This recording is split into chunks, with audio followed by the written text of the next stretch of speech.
Aniya kita karon sa Central Mindanao Mission alang sa Adventist Layman Services and Industries or ASI Officers Induction Service na may temang Called, Consecrated, Committed.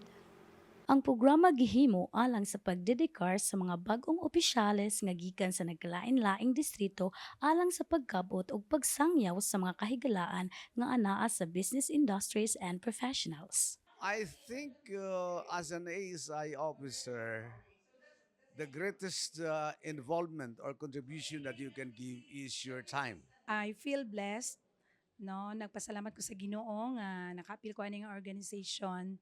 Because of this induction, na-feel na ko nga kinahanglan ang function nga nahatag sa ako yung buhaton. Tungod sa programa sa ASI CMM level induction sa atong mga officers 2026 to 2027. Kini nga induction dili lamang sa CMM level ASI officers kundi apil pod ang district level officers. Sumala sa president sa ASI, usa sa ato nga mga plano kauban sa ato nga direktor nga ato gid ipakusog og ang atong ESI diri sa Bukidnon. So atong involve ang tanan.